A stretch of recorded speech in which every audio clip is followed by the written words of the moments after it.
My name is Daniel Mercer. I built RedShield Cyber from a single secondhand laptop in a one-bedroom apartment in Denver, Colorado.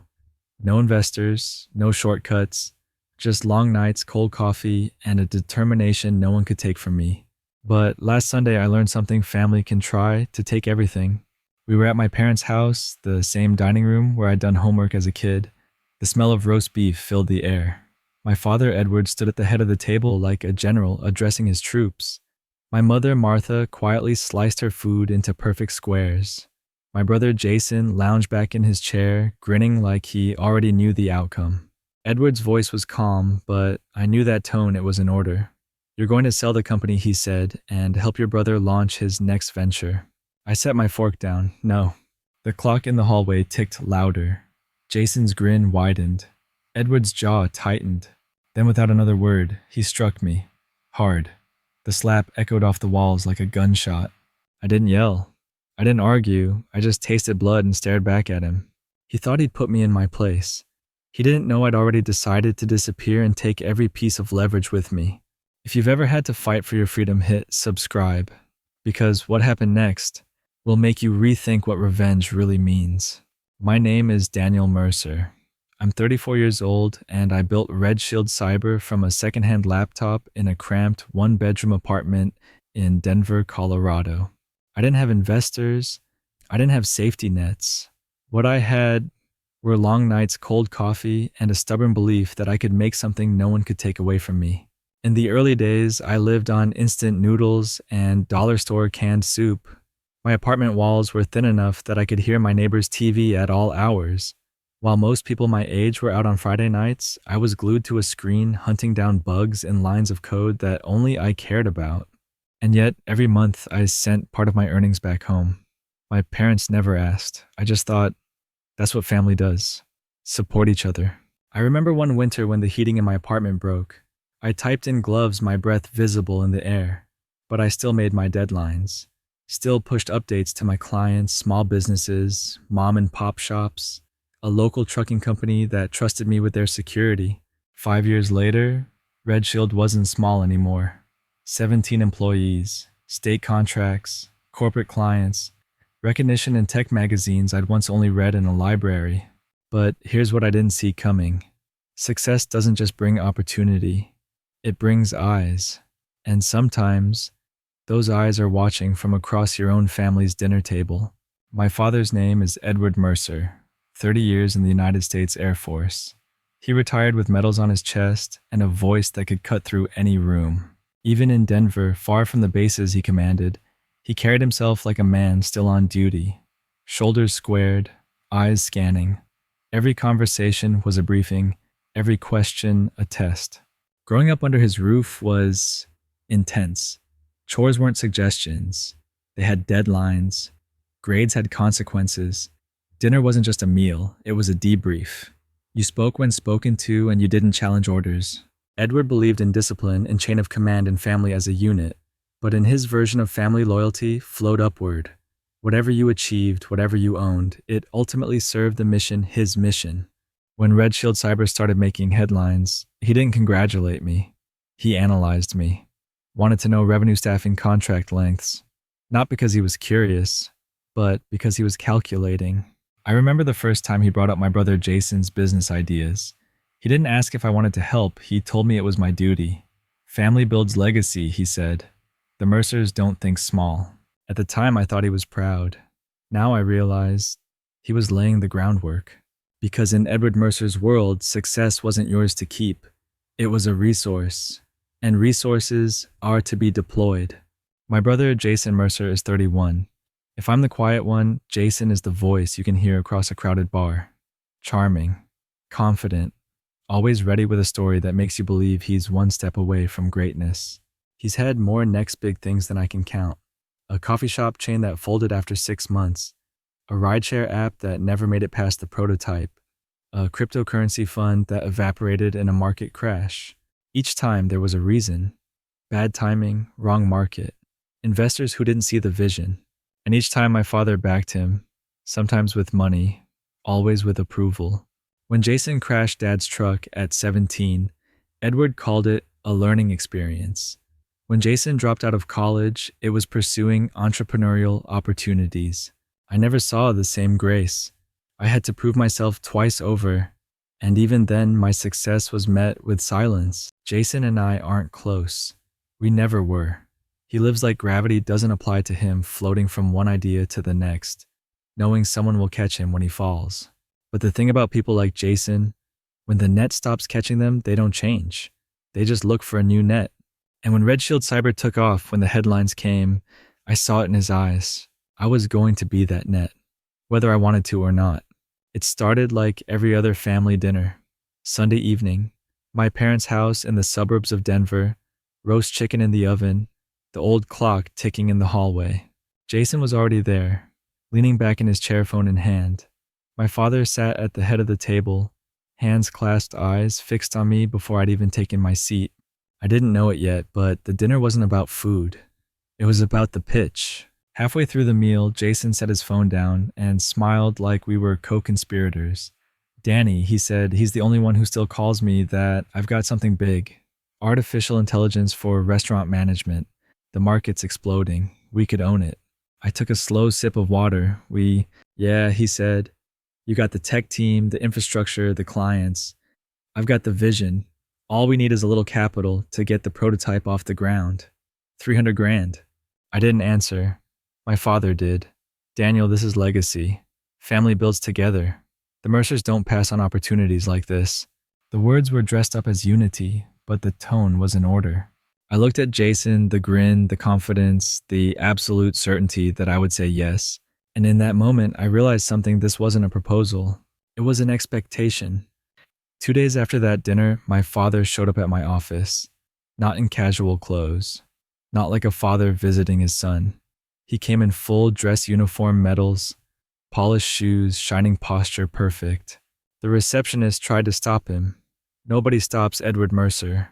He stepped into my office, scanning the dual monitors, the server racks, the framed contracts on the wall. "This is impressive," he said, voice measured. "For someone so young." I waited. Compliments from my father are never free. He sat down without asking, leaning forward just enough to make it feel like an interrogation. "Daniel, you're thinking too small. You've built something good, but family. Family builds empires. Your brother's idea has potential. With your technical background and his vision, you could create something revolutionary. Think legacy. Think Mercer." It wasn't a conversation. It was a briefing. "I'm not selling RedShield," I said. His smile faded. "Family takes care of family," he said slowly. "We don't turn our backs when opportunity knocks." I didn't reply. That's when he leaned back, eyes narrowing just slightly, the same look he gave new recruits before tearing their plans apart. "You'll come around, Daniel. You just need to remember where your loyalties lie." As he left, I realized something chilling. This wasn't persuasion. It was pressure, and pressure from my father never comes without a plan. That night, my phone rang. It was my mother. She almost never calls without a reason. Her voice was soft, careful, like she was stepping through a minefield. "Daniel, I heard your father stopped by today." I didn't answer. Silence has a way of drawing people out. "He means well," she continued. "He just wants the family to be secure. Jason's idea, it could be his last chance to prove himself." There it was, the hook wrapped in sympathy. Not an argument, a plea. I pictured her at the kitchen table in their Denver home, the same seat she's taken every Sunday for as long as I can remember. Head slightly bowed, avoiding eye contact when things get tense. Growing up, my mother rarely took sides. She stayed neutral, stayed quiet, even when the rules weren't fair. She told herself it was keeping the peace, but I learned young that silence is just another kind of choice. "Mom," I said, "finally, this isn't about helping Jason. It's about control." She sighed, a long, tired sound that told me she knew I was right. "I just don't want this to tear the family apart," she whispered. I didn't tell her it already had. Because some fractures, you don't see until they're too deep to fix. The first sign came the next morning. My lead developer, Sarah, walked into my office holding her phone. "Did you authorize a call to Bramble Industries about our contract terms?" I hadn't. She explained that someone claiming to represent RedShield had asked detailed questions, renewal dates, payment schedule, service scope. By noon, I'd received 2 more messages from other clients, all with the same story. That's when the pattern started to click. A week earlier, Jason had casually mentioned knowing some of my bigger clients. At the time, I brushed it off as harmless talk. Now it felt like reconnaissance. I pulled up my email logs.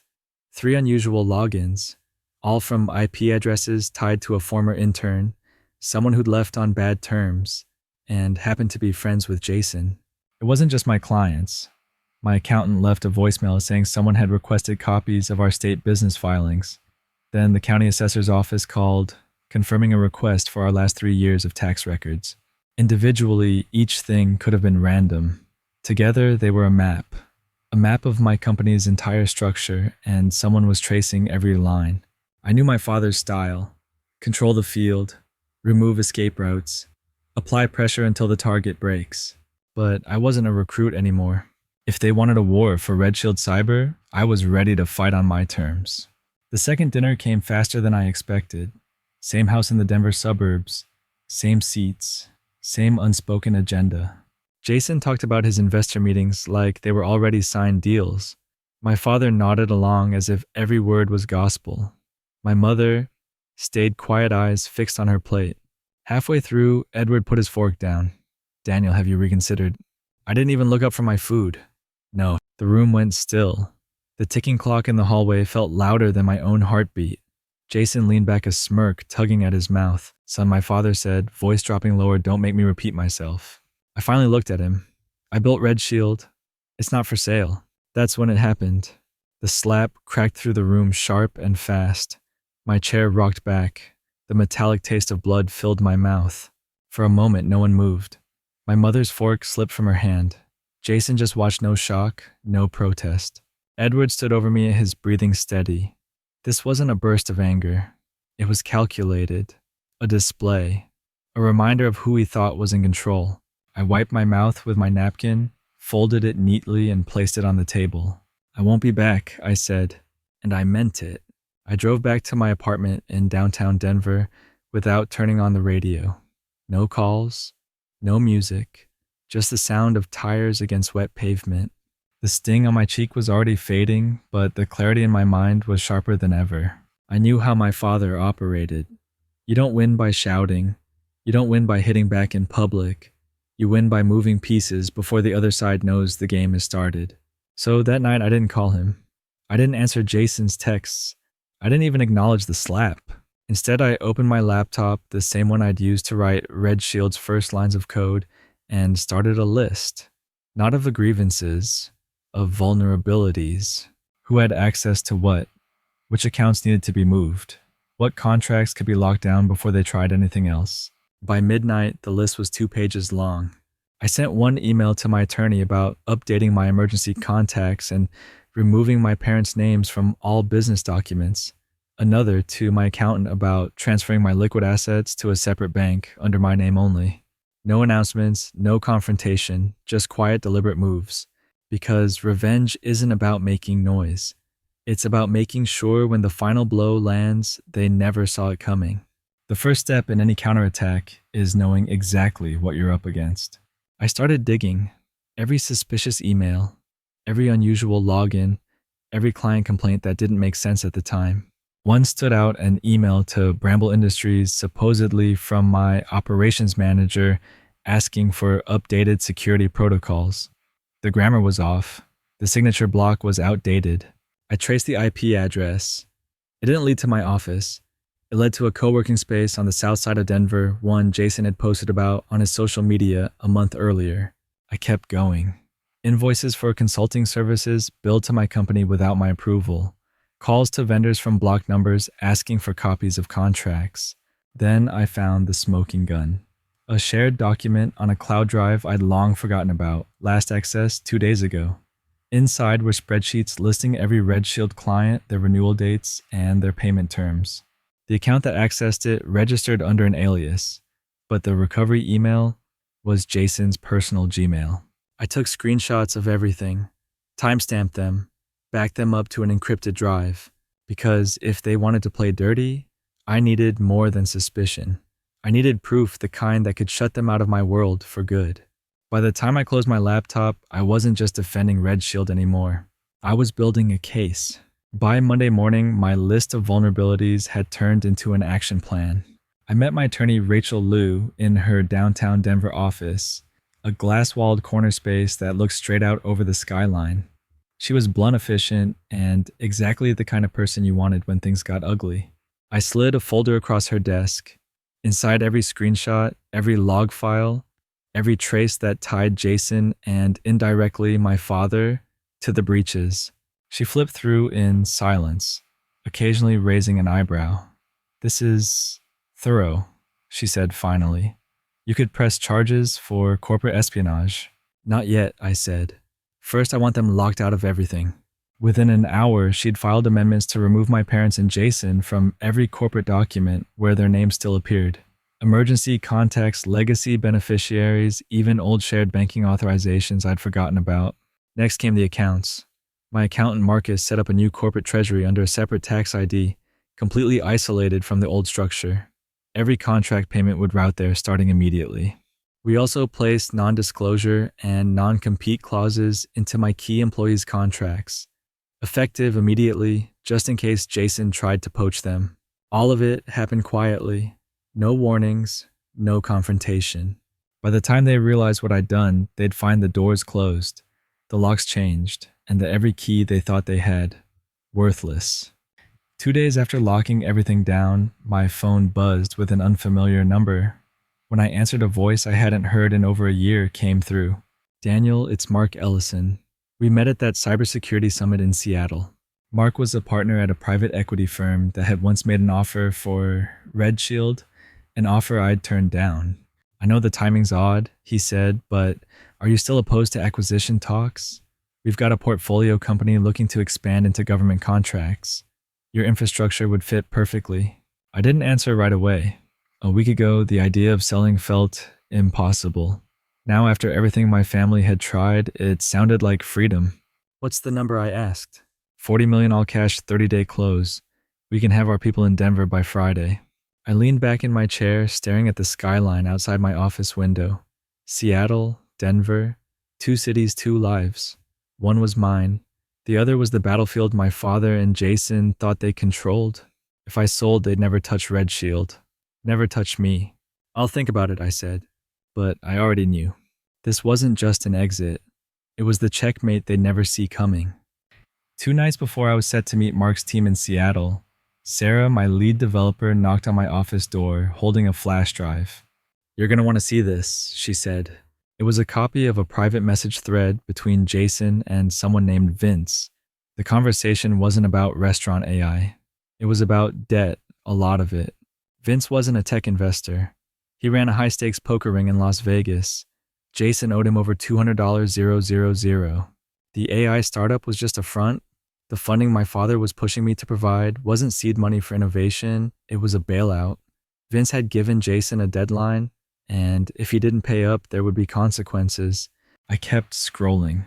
In one message, Jason bragged that once I came through, he'd have enough left over to make Vince forget about the rest.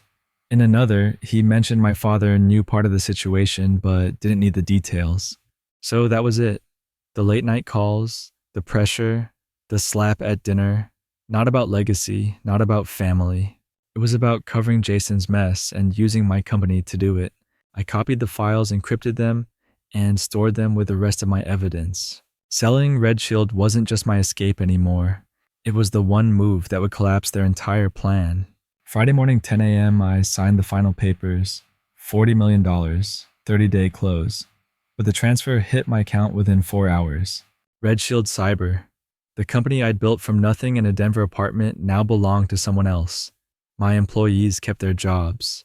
My clients kept their contracts. And I kept my freedom. I didn't post on LinkedIn. I didn't send farewell emails. Silence was my announcement. By 3 p.m., I was at Denver International Airport with a one-way ticket to Vancouver.